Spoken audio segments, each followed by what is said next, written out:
I'm Jon Brassey. I work for the TRIP database and I also work for Public Health Wales, and I am based in Bristol and work most of the time in glamorous Pontypool in South Wales. Okay. And would you be able to summarise your topic in 2 to 3 minutes? I'll have a go. I spoke under the title of Anarchism, Punk and Evidence-Based Medicine, using the imagery of anarchism and punk to sort of give some useful and interesting imagery for my talk. And in my day-to-day life, I answer clinical questions for primary care, health professionals, and also for public health.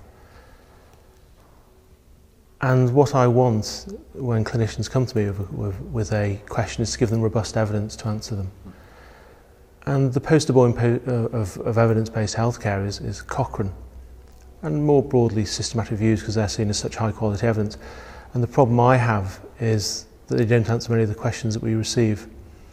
And so my talk was highlighting that we don't have enough systematic reviews that answer the clinical questions that I receive, and also that they're hugely expensive to do. Most of them are out of date, and in my talk I showed only about 35% of the Cochrane systematic reviews are up to date. And considering we've spent about $250 million,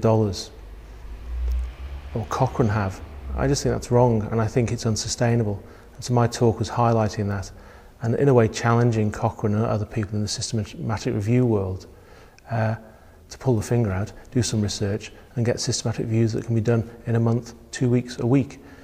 Because then we've got more of a chance of making evidence-based healthcare more mainstream, because people have lots of questions and they'll have lots of good answers, and that will make no one will lose in that. And so that was what my talk was about. How do you think we could slim down the systematic review process to make the turnaround quicker? Well, I think there's lots of... I'm not a systematic review person, I just consume them. Yeah. But I often look at systematic reviews and you see their first literature search found something like 3,000 references, and the subsequent meta-analysis in the systematic review used 9, 10 trials. To me, that seems hideously wasteful. And I think there are ways you can...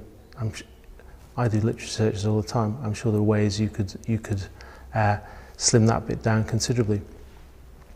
I also think there's a sort of mantra or dogma that you need to get all the trials. And there's been a number of papers recently which have used smaller samples of the randomised controlled trials to update the Cochrane systematic review.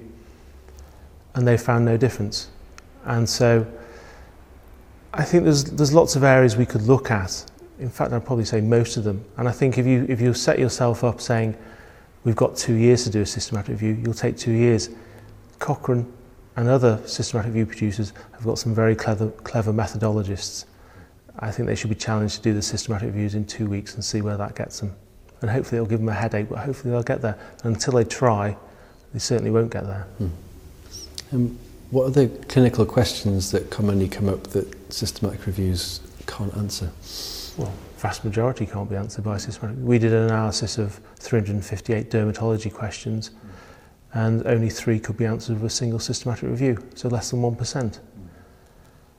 You know, I was surprised. I knew it wasn't great, and I've spoken to Ian Chalmers about this, Ian who created the Cochrane library, and I said very sheepishly to him, I didn't like Cochrane, and I would only like them when they answered more than 10% of the clinical questions. They're nowhere near that. And so I'm reserving my right to be sceptical about Cochrane, which I think everyone should, because I think it does Cochrane good to be externally criticised.